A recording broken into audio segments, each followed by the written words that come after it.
열왕기상 18장 41절에서 46절 제가 봉독합니다. 엘리야가 아합에게 이르되 올라가서 먹고 마시소서 큰 빗소리가 있나이다. 아합이 먹고 마시러 올라가니라. 엘리야가 갈멜산 꼭대기로 올라가서 땅에 꿇어 엎드려 그의 얼굴을 무릎 사이에 넣고 그의 사환에게 이르되 올라가 바다 쪽을 바라보라. 그가 올라가 바라보고 말하되 아무것도 없나이다. 이르되 7번까지 다시 가라. 7번째 이르러서는 그가 말하되 바다에서 사람의 손만한 작은 구름이 일어나나이다. 이르되 올라가 아합에게 말하기를 비에 막히지 아니하도록 마차를 갖추고 내려가서서 하라 하니라. 조금 후에 구름과 바람이 일어나서 하늘이 캄캄해지며 큰 비가 내리는지라. 아합이 마차를 타고 이스라엘로 가니 여호와의 능력이 엘리야에게 임하매 그가 허리를 동이고 이스라엘로 들어가는 곳까지 아합 앞에서 달려갔더라. 아멘. 성경의 대표적 영웅담 중에 하나 갈멜산 이야기입니다. 이스라엘은 우상숭배죄로 3년간 가뭄으로 연단을 겪고 있는 중이었지요. 선지자 엘리야가 우상주의자들 850명을 갈멜산으로 불러서 일전을 벌이게 됐습니다. 누가 진짜 신이냐를 가려내는 싸움이었습니다. 제각각 송아지 하나를 제물로 택하여서 각을 뜨고 나무 위에 올려놓고 각자의 신들을 불렀을 때 불로써 응답하는 이가 진짜 신이다를 가리는 싸움입니다. 결국 여호와가 참 하나님이심이 증명이 됐고 거짓 선지자들은 기손 시내에서 처형당했습니다. 여기까지가 40절에 이르는 말씀입니다.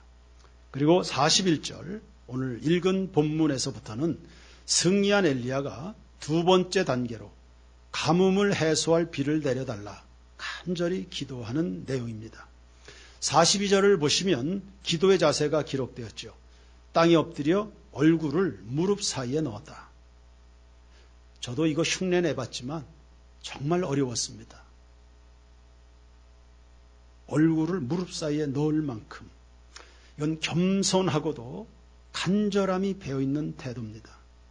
다른 길이 없지 않습니까? 하늘에서 비를 내려줄 리가 하나님 외에는 누가 있습니까? 그분이 침묵하신다. 그분이 우리와의 대화를 단절하신다. 관계를 단절하신다. 답이 없는 사람들입니다. 3년 동안 메말라 있을 그 대지를 적셔줄 그 비를 누가 내려줄 수 있습니까? 그러니 겸손하게 주님밖에는 없습니다. 주 나를 박대하시면 나 어이 서리까? 그 마음입니다. 개인의 문제도 아닌 민족을 살리고자 하는 엘리야가 선지자적 마음을 담아서 절절하게 주님 앞에 부르짖는 겁니다. 한참을 기도했습니다. 기도한 후에 사환을 바다 쪽을 살피도록 심부름을 보냈습니다. 비 올 만한 뭔가 조짐이 없는가 살펴라. 가서 봤는데 없었습니다. 다시 가라. 또 기도합니다. 기도하고 나서 또 다시 가봐라. 없습니다. 또 기도합니다. 다시 가봐라. 그렇게 하기를 무려 6번이었는데 아무 조짐이 보이지 않았습니다. 이상하다. 그럴 리 없는데 하나님이 비를 주시마 약속을 하셨는데 그럴 리가 없는데 엘리야는 기도하다 낙심하지 않았습니다. 또 확인하고 또 확인하고 드디어 7번째 이르러서 사람의 손바닥만한 구름 한 점이 저 바다 한켠에 등장하게 된 겁니다. 7이라고 하는 숫자는 만수입니다. 꽉 찼다는 뜻입니다. 하나님의 때가, 하나님의 시간이 주님이 역사하실 수 있는 결정적 순간이 왔다. 이 만수입니다. 45절에 보시면 조금 후에 큰 비가 내렸다 그랬어요. 이 조금 후라고 하는 것은 손바닥을 뒤집는 순간, 눈 깜빡일 그 순간 보다도 더 얼마 안 되는 아주 짧은 시간을 의미합니다.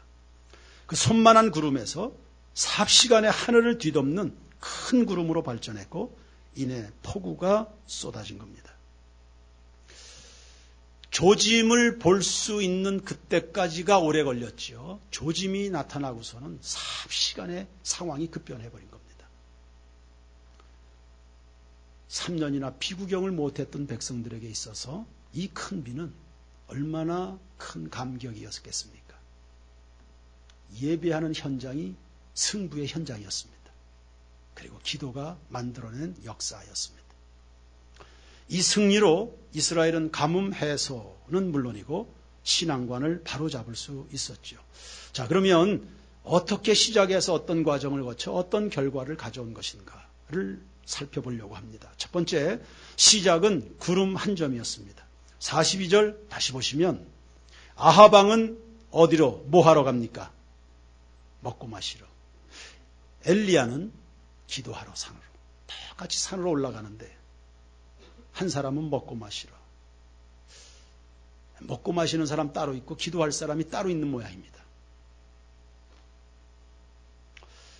역사의 희망은 먹고 마시는 자들을 통해서 만들어지지 않습니다. 역사의 희망이란 먹고 마시는 데 있지 않습니다. 하나님의 나라는 먹고 마시는 데 있는 것이 아니라 오직 성령 안에서 의와 화평과 희락이라. 너희는 무엇을 먹을까 마실까 입을까 염려하지 말라. 역사의 희망은 하나님의 나라와 의에 있는 줄로 믿습니다. 먹고 마시는 자들을 통해서가 아니라 기도하는 자를 통해서 만들어지는 것이 하나님 나라 역사입니다. 절대 간과해서도 묵과해서도 안 되는 문제입니다. 먹고 마시기만 하는 유흥의 시간은 인생을 소모하는 시간이죠. 엎드려 기도하는 시간은 생산하는 시간입니다. 내 인생을 생산의 시간으로 살아갈 때는 가치 있는 인생이 되겠지만 소모적 시간을 사는 인생은 돌이킬 수 없는 후회가 뒤따르는 법입니다. 디모데전서 5장 6절에 세상 일락을 좋아하는 자는 살았으나 죽은 자라 했습니다. 연말입니다. 여기저기 불려다니면서 송년회다 종무식이다. 그럴 수 있는 시간들인데 우리 성도 여러분 정신줄 놓지 않기를 바랍니다. 그리고 성도들은 작은 구름의 신호를 큰 믿음의 눈으로 볼 수 있어야 합니다. 드넓은 하늘에 작은 손바닥만한 구름 한 점입니다. 아무것도 아닙니다. 아무것도 아닌 그 구름 한 점이지만 그것은 하나님의 약속을 향해서 가는 전령이었다는 사실입니다. 여러분, 작은 것을 작다 하지 말아야 되며 작은 일에 충성하라 하신 말씀을 기억하시기 바랍니다. 20년 전에 초등학교 4학년 아이를 전도했습니다. 그 아이가 친구들을 여럿 데리고 왔습니다. 이 아이의 엄마가 조금 후에 교회 등록했습니다. 그리고 6개월이 지난 후에 아빠가 등록했습니다. 이 아이의 엄마를 통해서 주변의 이웃 주민들 5명이 더 교회를 등록했습니다. 전 그때 깨달았습니다. 하나가 아니다. 그 하나가 하나의 교회가 되고 그 하나가 하나의 도시를 이룬다는 거 알게 됐습니다. 기독교는 미약한 시작을 창대케 하는 생명운동입니다. 따라서 믿음으로 기도하여 심은 작은 씨앗은 반드시 번성하고 우거지리라는 소망을 가지셔야 됩니다. 하나님의 은혜는 불완전한 시작을 완전케 하고 어려운 시작을 만족하게 하는 겁니다. 혹 여러분 자녀들 가운데 뭐 하나 제대로 하는 것 없어 보이는 아이들이 있을 수 있겠죠. 그러나 그 연약함 속에서 구름 한 점을 발견하십시오. 그 구름 한 점은 하나님이 그에게만 주신 은사입니다. 그것을 통해서 하나님께서 반드시 큰 영광을 받으실 줄로 믿습니다. 여러분 가운데 맨날 아파서 골골골 하는 사람 있습니까? 그 아픔 속에서도 건강하게 남아있는 신체의 그 한 부분, 그거 구름 한 점입니다. 거기에 집중하시고 그 한 부분을 생각해 보시고 그것이 결국은 나머지 병든 부분을 다 정복하여 낫게 할 축복의 구름 한 점이 될 줄로 깨닫게 되기를 바랍니다. 생업에 문제가 많지요. 잘 일이 안 되면 실망스럽습니다. 거래선 다 끊어지고 달랑 한 곳만 남아 있습니다. 그러나 그 한 곳이 바로 축복의 씨앗입니다. 남아있는 그 한 곳, 남아있는 그 한 곳, 거기에 올인하시기 바랍니다. 하나님은 사방을 다 막아놓지 않습니다. 반드시 출구를 열어놓으십니다. 그리고 그 출구마저도 여러분 눈에 안 보일 수도 있겠지요. 그래도 상관없습니다. 하나님이 계시잖아요. 만고불변에 우리 인생의 영원한 출구, 예수 그리스도이신 줄로 믿습니다. 그러므로 생각을 바꾸십시오. 기도하는 중에 작은 구름이 떠오른다. 설교 말씀을 듣는 중에 믿음의 씨앗이 잉태된다. 일상생활 가운데 내 심령에 서광이 비친다. 빛이 보인다. 확신의 영감이 온다. 그거 소멸치 마십시오. 그 꿈을 붙잡으시고 키우시고 성취하고자 하는 열망을 불사르시길 바랍니다. 우리는 지금 3번째 예배당을 준비 중에 있습니다. 지하 예배실 시절까지 하면 4번째 예배당입니다. 여러분들은 경험을 못했겠지만 지하 예배실, 그 좁은 공간 준비하는 거 학교에서 공부만 했던 저는 그거 무지 힘들었습니다. 칸막이 하고 커튼 치고 제가 언제 그런 일을 해봤습니까? 생전 처음으로 업자들을 상대했습니다. 제가 경험해보지 못한 영역들입니다. 그 조그만 공간, 저에게는 첫 번째 예배당이었습니다. 그것까지 치면 지금 4번째 예배당으로 갑니다. 개척하고 2년이 됐을 때 문득 제 마음에 구름 한 점이 떠올랐습니다. 3년쯤 될 때는 이 지하실에서 벗어나야지. 예배당 하나를 준비해야 되겠다. 무슨 환경적인 조건이 갖춰진 게 아니었습니다. 그냥 어느 날 문득 제 마음에 그것을 제가 붙잡았죠. 그리고 간간히 기도했을 뿐입니다. 그 기도가, 그 구름 한 점이 첫 번째 예배당, 지금은 역사 속에 사라진 건물이 됐네요. 그게 비전홀이었고 그 과정을 지나서 지금 이 본당이 그리고는 혁신 예배당까지 이어지고 있는 것입니다. 내 마음속에 하나님이 허락하시는 구름 한 점이요. 독일 속담에 숲 밑에 또 하나의 숲이 있다 그랬습니다. 눈에 보이는 숲 밑에는 곰팡이, 박테리아 등등 눈에 보이지 않는 세계가 있습니다. 그 눈에 보이지 않는 그 숲의 세계가 눈에 보이는 거창한 엄청난 숲을 이루는 근간이 되는 겁니다. 작은 것이 큰 것을 생겨나게 하는 근원이자 작은 기회를 선용한 사람만이 큰 기회를 잡을 수 있는 겁니다. 두 번째, 과정은 어떻습니까? 이미 살펴봤듯이 작은 구름 한 점에서 큰 비가 쏟아지기까지 이 과정이 진행되는데요. 이게 그냥 된 것이 아닙니다. 하나님이 어느 순간에 바람을 일으키죠. 그리고 구름으로 하늘을 캄캄하게 덮으셨습니다. 인생 만사는 다 이런 겁니다. 모든 일은 시작에서 결과로 가기까지 과정을 거쳐야 됩니다. 때로는 그 과정이 굉장히 지루할 만큼 오랜 기다림일 수도 있습니다. 그리고 기껏 실컷 기다렸는데 나타난 게 그냥 시커먼 먹구름일 수도 있습니다. 그러나 여러분 기억하십시오.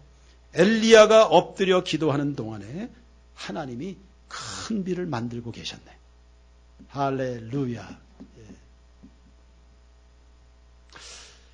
민족 전체를 회복시키고도 남을 엄청난 큰 비였습니다.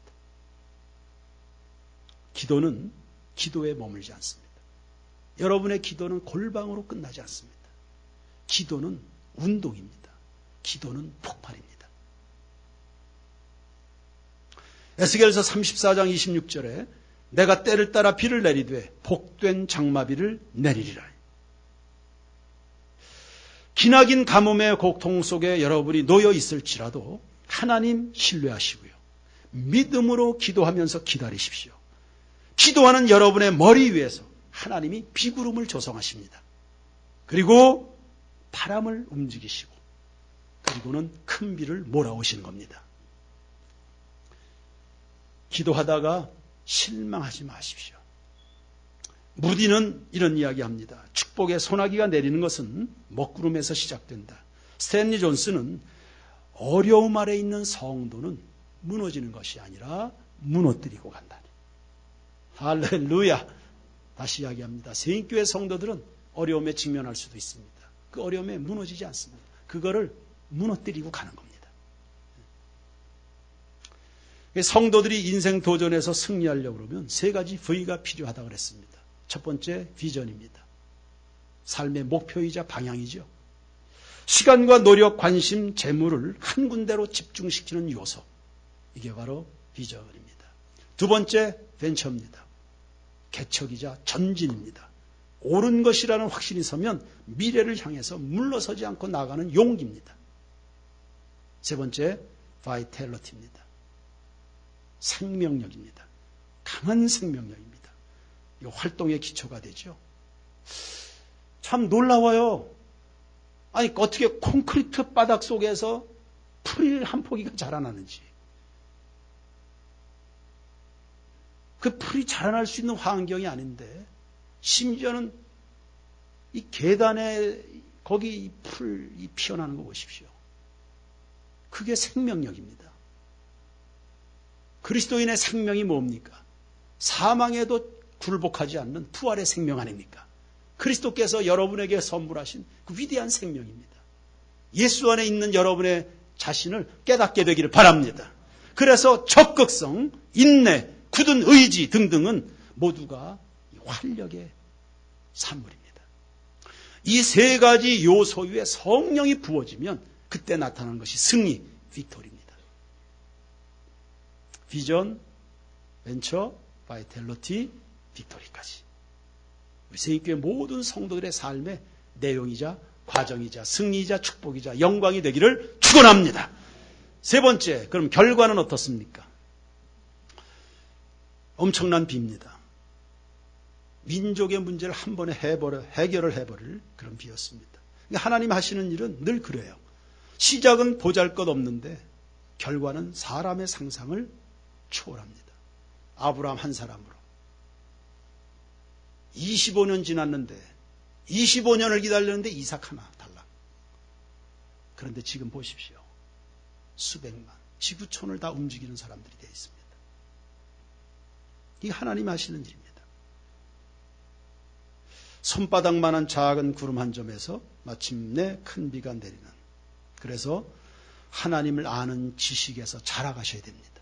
그게 믿음입니다. 하나님을 아셔야 됩니다. 하나님을 알아야 됩니다. 우리가 믿는 하나님이 이런 분이시라는 걸 알아야 됩니다. 그래야 우리의 믿음에는 언제나 기대가 있고 희망이 있고 그것을 만족시키는 결과가 나타나게 됩니다.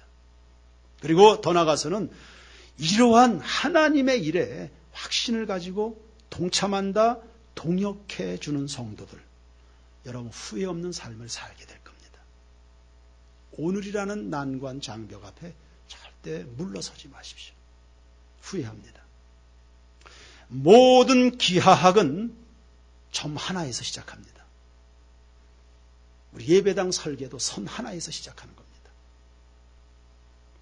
신앙인들은 내게 보이신 작은 한 점의 구름을 경시하지 마십시오.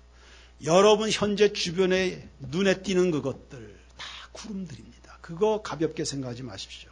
높은 곳에 오르려면 낮은 곳에서 출발하죠. 먼 곳에 가려고 그러면 가까운 곳에서부터 시작합니다. 예루살렘에서 시작합니다. 땅끝까지 갑니다. 큰 것을 얻으려고 그러면 작은 신호 놓치지 마십시오. 큰 행복은 작은 믿음에서 잉태되고요. 모든 사건은 사소한 일에서 시작이 됩니다. 순간이 세월을 만들고 미미한 일들이 내 인생을 결정짓는 것입니다.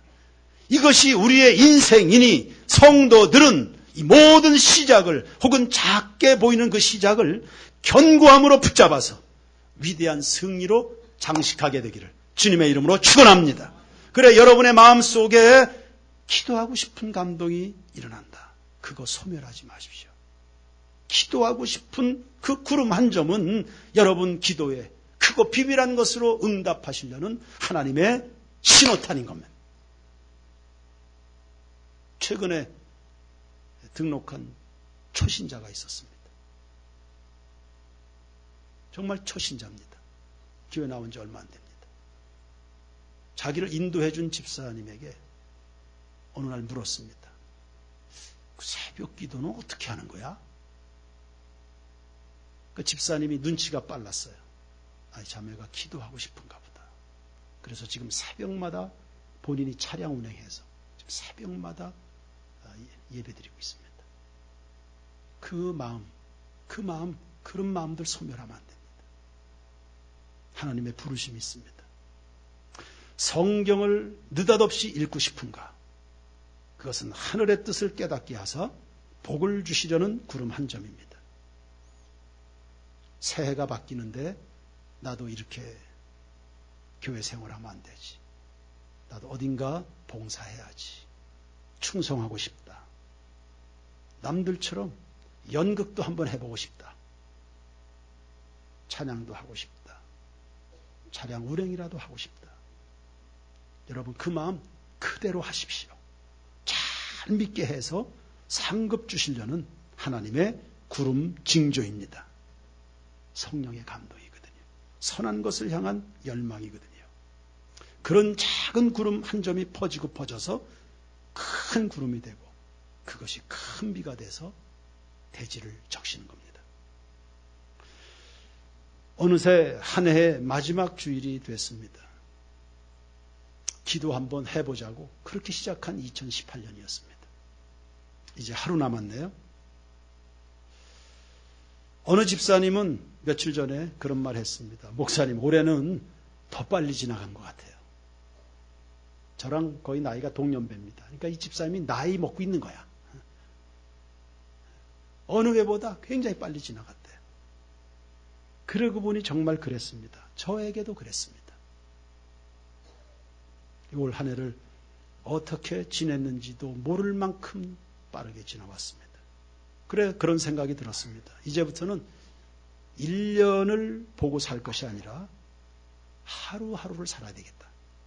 하루 단위로 살아야 되겠다. 올 한 해 여러분의 시작은 어떻게, 과정은 어떻게, 그리고 끝은 어떤 결과지를 받아들고 있는지요. 누구나 그렇겠지만 감사와 후회가 교차하는 순간입니다. 다행스럽게 하나님은 2019년이라고 하는 또 다른 시작을 우리에게 주시려고 하시네요. 여러분 40년을 살았다면 하나님 앞에 40번의 기회를 부여받은 겁니다. 60년을 살았나요? 60번의 기회를 부여받았습니다. 그리고 그 60번 사이에 수만 번, 수천만 번의 기회가 또 있었습니다. 하나님 앞에 핑계할 수 없습니다. 하나님 앞에 핑계할 수 없습니다. 또 한 번의 기회가 정말로 주어진다 그러면 믿음으로 시작하시고요. 기도로 진행하고 하나님과 함께 마무리하는 여러분의 일생이 되기를 주님의 이름으로 축원합니다. 찬양 드립시다.